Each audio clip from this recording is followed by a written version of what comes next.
What is up, everybody? Welcome back to another video. In today's video, we are back with another draft profile video. And today, we're taking a look at a defensive lineman. Some people may say edge. I look at him as a defensive lineman that has been flying up draft boards very recently. So let's get it started. The city's been down and it found a way to get up. And when you knock us down, we're going to get up. And on the way up, we're going to bite a kneecap off, all right? And we're going to stand up. And then it's going to take 2 more shots to knock us down. We're going to take another hunk out of you. Before long, we're going to be the last one standing. Welcome, everybody, to my video. Glad you guys are here, and I really do enjoy these draft profile videos. I do, and we're really just starting to pick up some steam here as we go into the offseason. There will be a lot of these to come on this channel, but even more to come on the Patreon. But this is one I definitely wanted to put on the YouTube channel as well, because this is a defensive lineman that has been flying up draft boards perfectly. Also, we are using the same camera, same setup as usual. I know that probably doesn't make a difference to you guys because you haven't seen the other setup, but I tried it last night. Kind of messed it up. You know, I tried to get a video up last night and I messed it completely up. So it didn't work, and that's why we're doing this video today. But tonight I'm going to try it again. I think I know maybe how to fix some of those problems. So I'm going to try it again tonight as I talk about this Lions defensive line. We're starting a new series where we go through each positional group for the Lions: interior defensive line, outside linebackers, like every position for the Lions, breaking it down on what the Lions have and then maybe what they need. You know, you got to know what you got before you know what you need, if you know what I'm saying. So that's going to be a series, and I think that ties really well with what we're going to talk about today, this defensive lineman. So I was like, hey, let's do this defensive lineman video, and I think they'll tie pretty well together. So that's what we're going to do. Now, this defensive lineman we're talking about today is a lineman that I think very recently has been flying up draft boards. You could just see it on ranking list. Like CBS has flown this guy up their draft board in this past week. And I want to do this video before he flies up on like everybody's draft board, because he was someone that I noticed pretty early in my process of going through draft picks. I usually basically wait until the season is over. But going through defensive linemen, he caught my eye pretty quickly, and he was pretty high on my list of just someone to keep an eye on. He was. And then I talked about him a little bit, I think a little bit over a week ago. If he falls as a sleeper, then maybe he does become interesting for us. Now, keep in mind, when we do these draft profile videos, this is not me saying this is the perfect prospect for the Lions. This is a guy fits perfectly. Not every draft profile we do will be a perfect fit for the Lions, especially when we start doing these on Patreon as well. Some will be, in our opinion, and some maybe won't be. But we want to get on as many prospects as we possibly can. So let's take a look at this defensive lineman. Today we're talking about Logan Hall, the defensive lineman out of Houston. Again, some people have listed him as edge because he's played that position before, especially early in his career.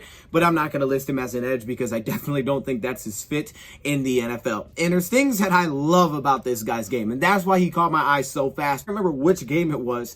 Watching one of his game, and like the first 5 plays, I was like, oh my goodness, who is this dude? Like, he just stuck out to you. Now, the competition wasn't the best, but he stuck out to you. He got in your head, so you had to continue to research and learn about this guy. Let's talk about Logan Hall a little bit. If you see him flying up draft boards recently, okay, expect it to continue to happen.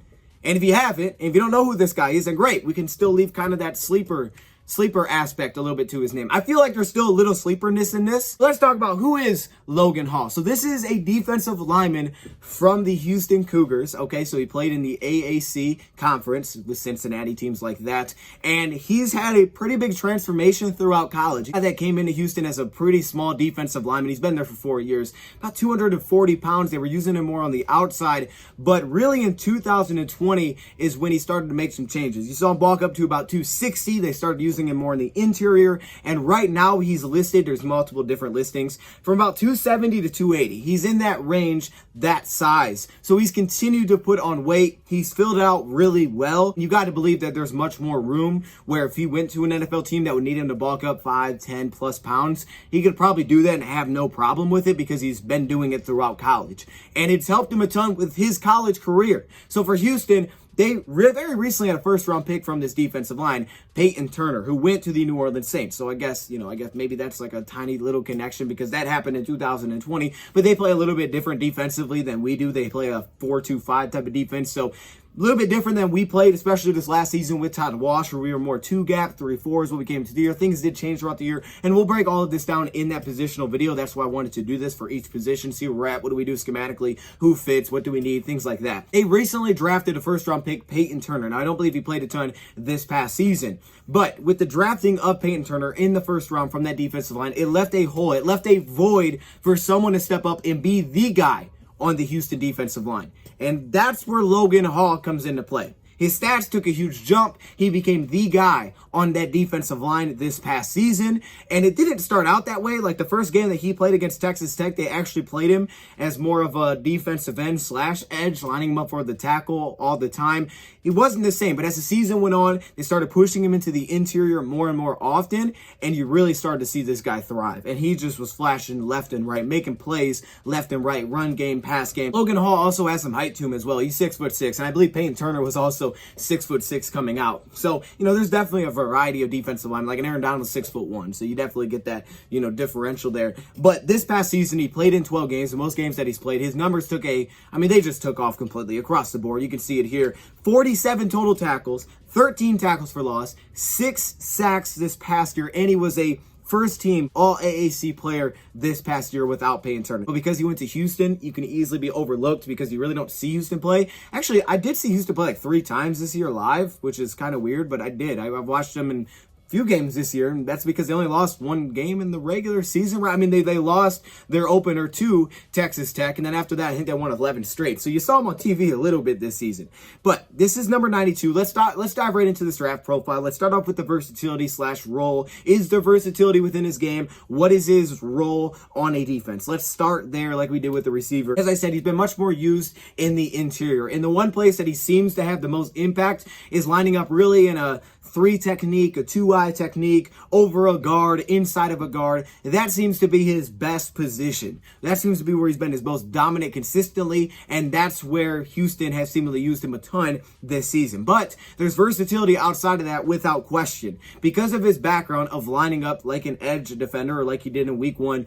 But not even just that. Even now, he still does get moved around the defensive line. There is a lot of versatility within his game to really get out as wide as a 6 technique on this defense. Now, I don't think that's where he's at his best. Of course, on early downs, you could do that. I definitely think he's at his best when he's on the interior, but he has shown the ability to play at multiple different techniques across the line. I would say you'd be pretty comfortable playing him from the 2-eye technique to the 5 technique and getting a lot of success with his main spot, that pass rushing position, that 3 tech. In terms of versatility, he has the ability to work along the defensive line, post snap as well, stunt work towards the outside. A lot of times they would start him in the interior, they bounce him around to the outside, try to get him to work against an offensive tackle. There are some limitations, which I'm sure Houston picked up on, and they're like, okay, hey, let's bulk this guy up a little bit and let him play from the interior, because trying to play him across from a tackle or outside of the tackle box, it doesn't really suit his strengths the best. Yes, he does have explosiveness, but it doesn't suit what he's best at. There are some limitations with him at that spot. But then the big question becomes, is he a scheme fit for you defensively from what we know of this Lions defensive line? And that's why we're going to do this defensive line video, to really break down what the Lions scheme was last season and what kind of guys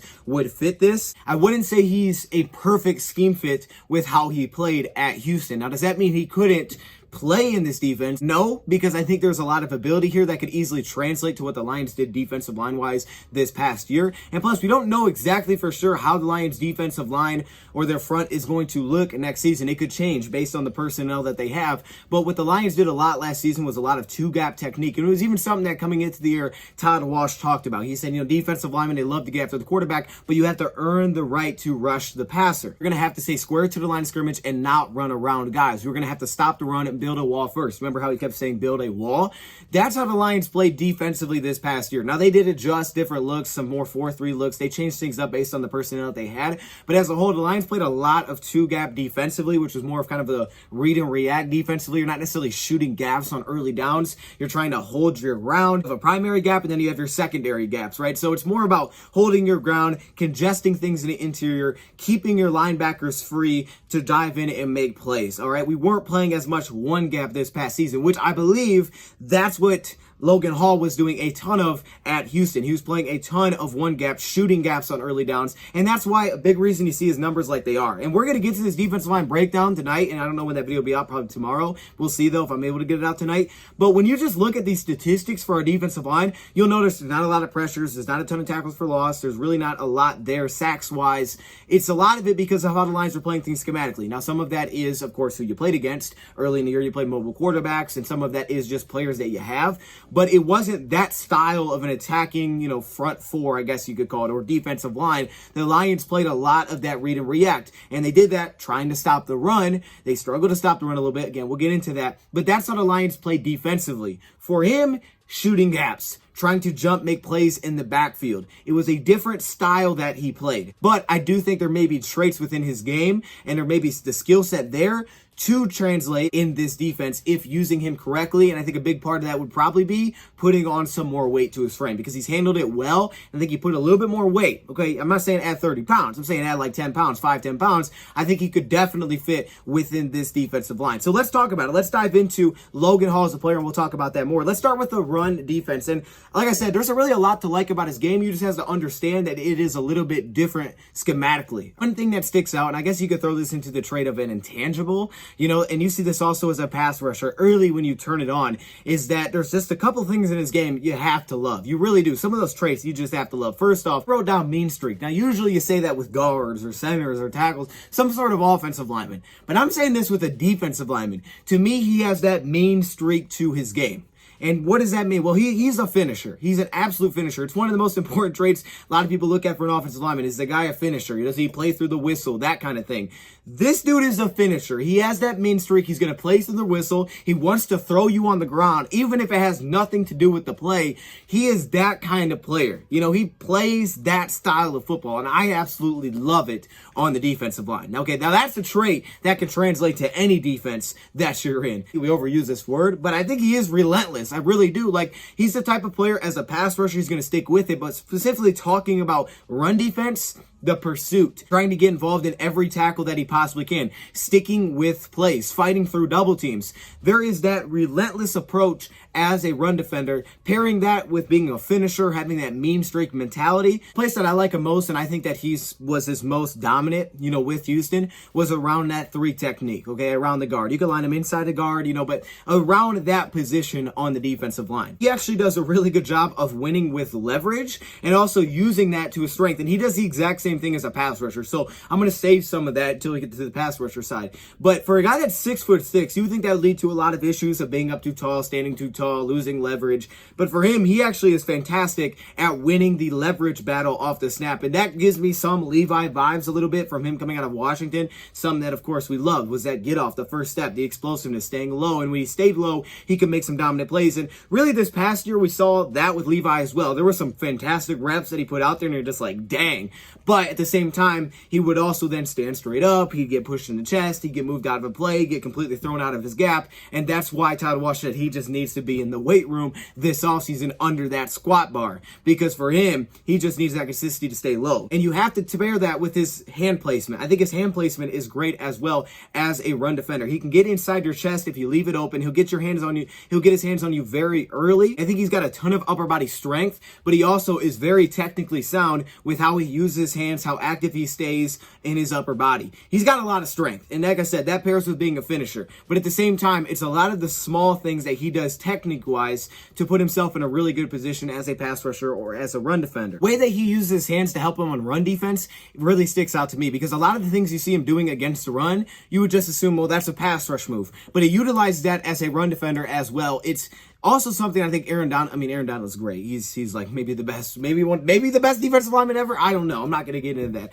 But Aaron Donald's great. But that's one thing I really love about Aaron Donald's game, and I think it makes him so impactful against the run, is he doesn't have to be the biggest guy, but he uses the hands, active hands, quick hands, the same way against the pass as he can against the run. He can get those very quick quick wins. And it works well for Donald because a lot of times they're playing a similar type of defense where they're shooting gaps. Does a really good job with hand placement, getting his hands low. He also has the ability to reset his hand placement, and that sticks out big time as well. If he loses the initial leverage battle being up high, he can then reset his hands, get underneath, and get as low as down to some offensive lineman's stomach and move them back that way. At 6'6", to have that kind of bend, ability to get low, to move you back, win the leverage battle, and use his hands, it sticks out. It's really impressive for him as a run defender. A pro I definitely have to throw into there is against double teams. Now, he does have some up and down reps against double teams, and this is why I think if, let's say, the Lions drafted him. Let's say they went out there and they drafted this guy. I think putting on weight would be very beneficial to fit this style of defense for him, and we'll talk about scheme fit more at the end of this video. But I think for him, putting on weight could be beneficial, but avoiding double teams, okay? So playing the defense that he played in, he did a fantastic job of getting skinny against double teams to split double teams, scoop blocks, things like that. Get low, get skinny, split some of those double team blocks to stay within the play. And then again, after that, even if something does get by him, he has that pursuit to try to spin, get back into the play. So I just love how active he is in the upper body. I think he could put on some more lower body strength like a Levi, add a little bit more weight. Now, there's a couple of cons with this run defense that I picked up on. And none of these are like, red flags, but they are cons, that I would throw in there. First off, there are occasions where he will get too low trying to stop it. And when you're 6'6" and you're trying to win that leverage, which he does a ton, there are times where he'll get too low. You'll see his knees hit the ground. At that point, he's not in a very good spot. Sometimes it does work out for him, but he can get a little bit too low trying to play the run, especially against double teams, trying to get skinny. He can get too low trying to win that leverage battle,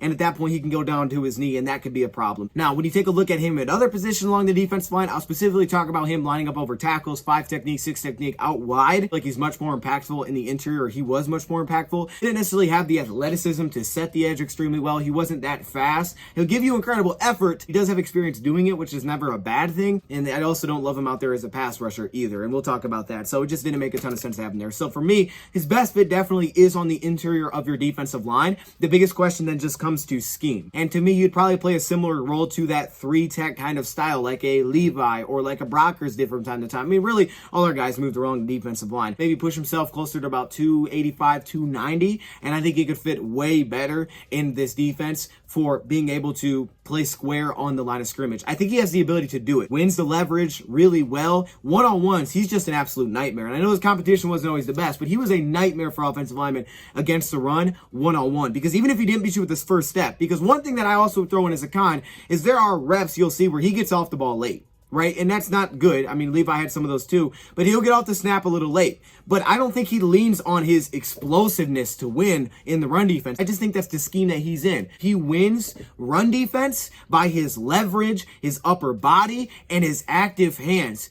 This is one of my favorite run defensive reps, but I think just sums it up. Leverage, hand placement. So he's wearing the number 92. You see him moving now. Wish we could have seen more, games where they were close in the fourth quarter to see how he does throughout a game. But just look at how he's able to keep his knees bent off the snap and through the contact with the offensive lineman. He doesn't stand straight up. He doesn't lean over his toes. He keeps bent, and then he gets that good leverage hand placement, gets inside this offensive lineman. Now, the ball's going away from him. But of course, then you got to finish too. You got to put this guy in the ground. I love that. That's the way that I think he wins these battles. And because he's able to win those leverage battles, it could absolutely translate to a 2-gap style of defense. He would probably need some work against double teams, scoop blocks, things like that in that style, like his run defense a lot. It would just be a scheme shift. So this is a play of why I think he could translate. All right, you're going to get this pulling guard. Center's going to come over. Again, notice the bend here. How he stays low, wins the leverage battle. He gets his hands on the center early here. But then you're going to notice it's not attack and react. It's more of a read and react style here. When a 2-gap, you play your primary read, and if you can push that lineman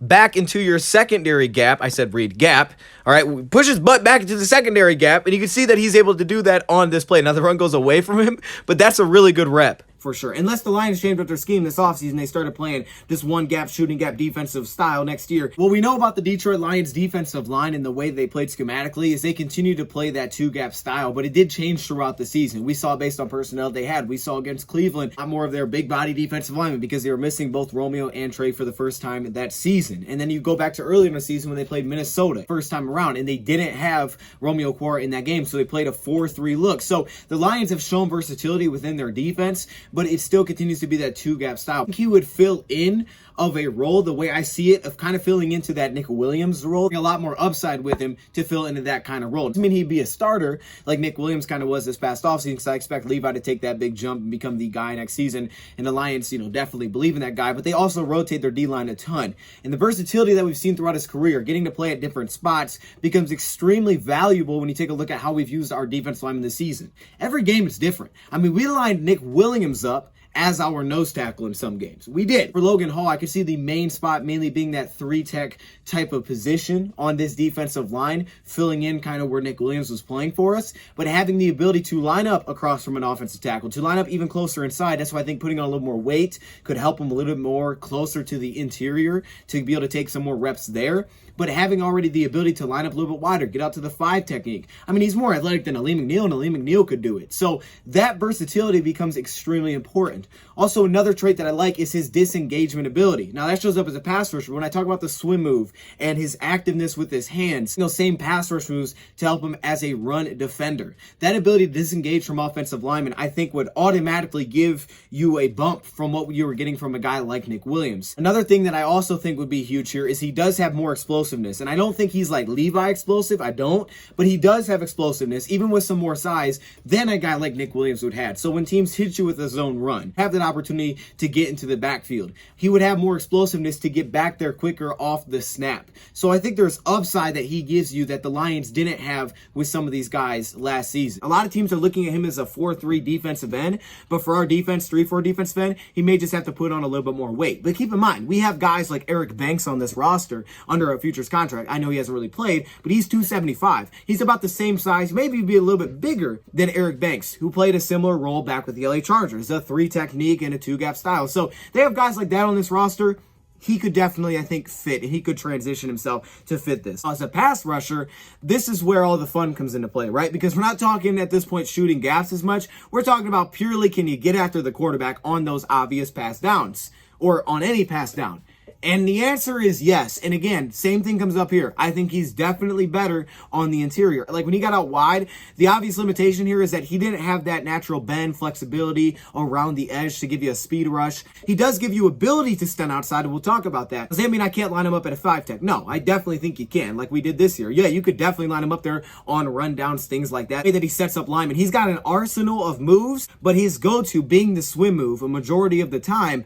He's found a way to really master that and have counters off of it, where it's not like, hey, it didn't work, I'm stuck. He sets it up. The quality's a little iffy on this one, but there's a handful of these examples of how he sets up this swim move. So you can see it here, all right? He stays low. He's going to shoot his hands, and as soon as the lineman shoots, he's going to use his left arm to chop that down, attack the inside shoulder of the guard, and then he's able to go easily over top and get back to the quarterback. There's tons of examples of this. He has a nice little bag of pass rush moves. There's just limitations as an edge bend kind of guy to play the outside. He's more impactful on the interior. And he did line up. There was pass downs where they put him right over the center, right? He did do that. Again, I just really like him against guards. Kind of that Aaron Donald type of role. 3-tech, get him against the guard, let him go one-on-one. That's where he's scary. I love him in that role. Same things apply. Relentless. He's going to get after you. Those things apply for sure. Everybody kind of has a first strategy, but the question is, if that doesn't work, are you stuck? Is the play over? Are you done? And I don't think that's the case with him. Right? If he's able to win that initial leverage battle, he can just go right into that bull rush moves, translate some of that explosiveness into power. Again, I do see reps here where he gets off the ball late. Also has the counter off of that, where if a guy gets lower than him, he can beat you right over top, right? He can set you up with a swim move. That's his best move. He get too high, he can go down low, and he can move you back into the pocket. He has another counter off of that, which I would say was a spin move. And he used it more than once to really clear out. Sometimes he would set this up fantastic. He could get that first step, and offensive line would overcompensate, trying to get back in front of him, and then you could see him just throw out that spin move, give himself a lot of space. The versatility. He does have the ability to work the defensive line, use them on stunts. A lot of times success on the outside will come from working the interior initially, stunning around to the outside, laterally across the line of scrimmage, and then turning that speed that he builds up into power and bull rushing an offensive tackle back into the pocket. He's kind of limited out there because he doesn't really beat you around the edge. From the interior, it works because you're not trying to beat guys with bend. Now, this isn't a straight up one-on-one. They're going to slide their protection right, but you can just see the upper body strength here with his right arm to completely just move the guard. Completely move him with one arm and split the offensive lineman here to get back to the quarterback. Another pure rep from number 92 at the bottom here working against the guard. Okay, now this one you're going to get more of a read and react situation instead of the immediate attack as we get the play fake from the quarterback. So this is nice. So wins off the line of scrimmage. You see how low he gets, good positioning, stays low with the bend, and then he's able to sit and read the quarterback. Once you realize it's a fake, you're going to transition that power from the push, the initial push, into a pull down, and then the swim move over top. I still like him more against guards than I do against the center, because then you got guys sliding the double team. You get him against the guard, a lot of times you can get him on an island, and he can cause absolute havoc on those plays. His passing down, some of his versatility would make him a very interesting option to have him out there. Look, he'd be a better pass rusher than Michael Brockers. He'd be a better pass rusher than Aleem McNeil on pass downs. They don't put him out there. Jan Pennicini, Nick Williams.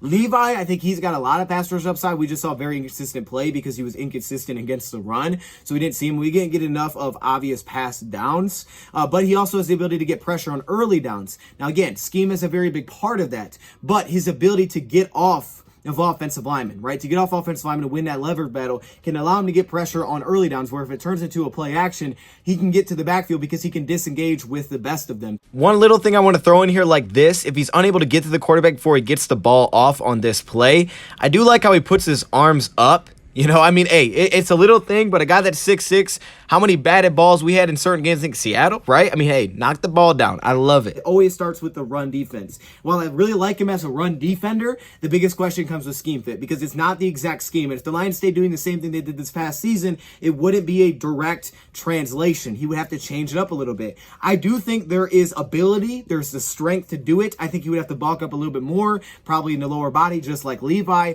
Have to get a little bit stronger. That way he could fit in this defense really well. But again, he's at the same size right now as an Eric Banks. So I definitely think he could fit. It would just probably make more sense to put on a little more weight, because you got to think Levi to me becomes a starter. Michael Brockers, we'll see what his role is. But to play in that rotation, have the ability to go across that defense line like the Lions love to do with their linemen on any down, that is very valuable. I don't think he's a perfect scheme fit. I think there's other guys that probably fit better coming out. Winfrey from Oklahoma, right? A guy that's a little over 300 pounds. I think he may be a better scheme fit. So I'm not making these videos say, well, this is the perfect guy for a team. No, I want to talk about the good, the bad, does he fit? I think he could fit. It just wouldn't be a direct translation. It's small school, so you got to keep in mind competition is a little bit questionable. I don't think he'll knock out his combine. I don't think it'll be incredible. He'll probably be a little slower than maybe people are hoping, which could allow him to fall down. I also believe he's in the Senior Bowl, which is awesome. I can't wait to see how he performs in that against some of the higher level competition, but I'm definitely a fan of his game. If you fell to like a third round, look, Brad Holmes will not overlook defensive line. When I say this, check out my defensive line video whenever that drops.